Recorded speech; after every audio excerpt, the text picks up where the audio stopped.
This fly I'm calling the dry yarn F fly, and I tie with a piece of, I use red base all the way down to round the corner. Now this fly is an F fly. Now F flies are normally tied with CDC for the wing, but on this occasion I'm using a material I've become used to tying with in recent times. It's a dry yarn. You also have different types of yarn, but this particular yarn has excellent qualities for floatability and robustness. It doesn't clog up like CDC does, and with a few false casts it will dry out very easily. Doesn't need any particular drying compounds or anything. It's an excellent material to replace CDC, and of course it's much cheaper, which is a good thing. Now I've tied in here a tail, a red tail, a red spot at the end. That is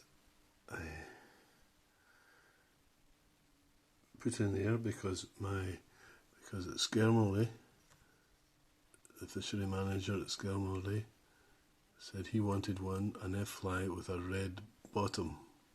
That's not the expression he used, but that's the one we're going to stick with. And he wanted it with a red bottom. So in conjunction with John at Skelmerley, we've created this.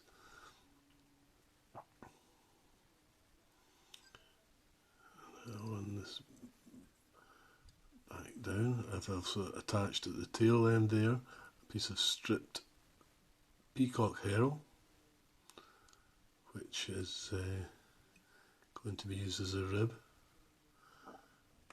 and I'm going to use,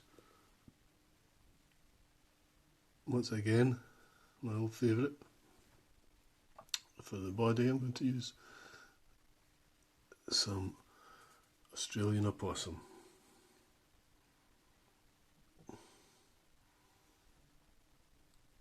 With a little lubrication again of Rain-X. For those of you who don't know what Rain-X is, it's a compound they spray on windscreens to run the rain off. It repels water. It's excellent. It repels water off everything, and it stays attached. So that's why I use it. Just a tiny amount rubbed into my fingers. It helps lubricate it and waterproof it. I'll run that very lightly up the body. Take away the excess.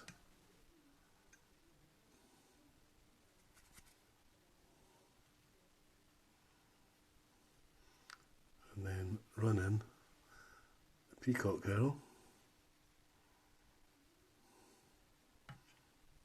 It's actually easier to do when it's upside down.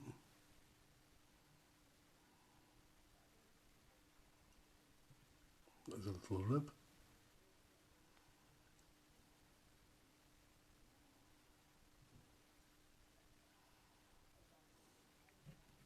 To the tip.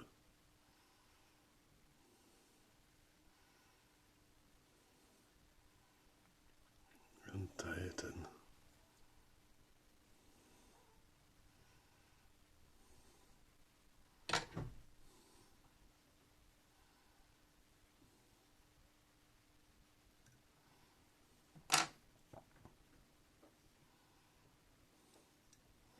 And now I use this material, which is fulling mill dry yarn. Comes in a bunch like that, and they have each of little lengths, and I cut a piece off.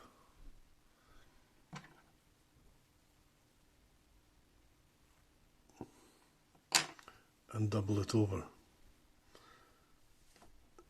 and maybe 3 times over. So if I take it, double it,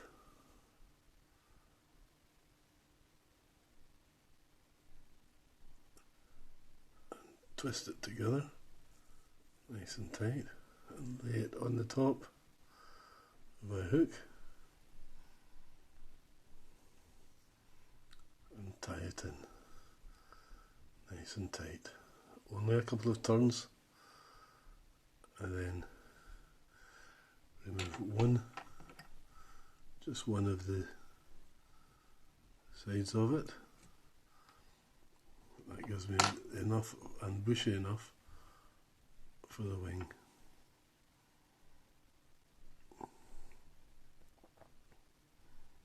Alright, then tie in the head and tie in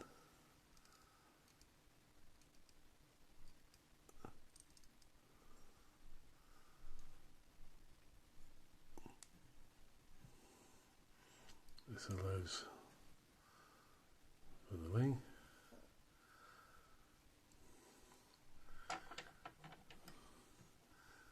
Trim off the excess,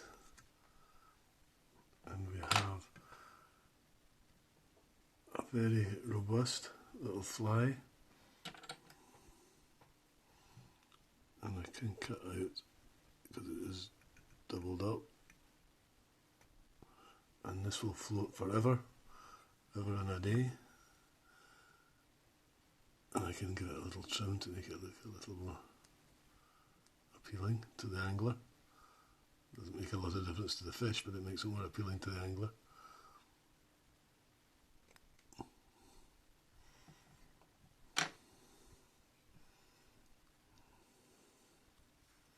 This little fly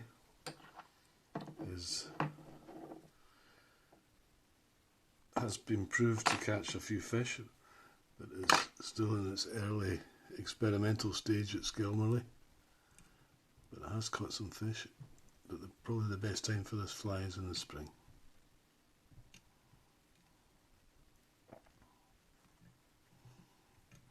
Finish it off.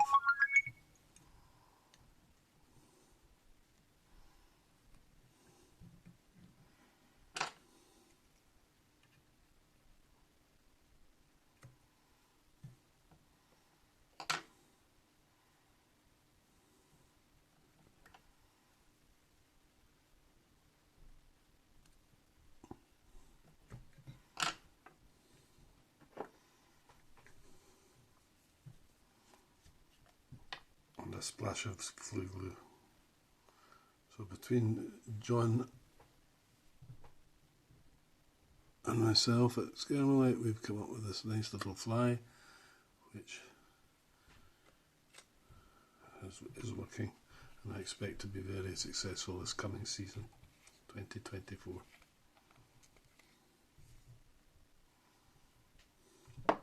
The dry yarn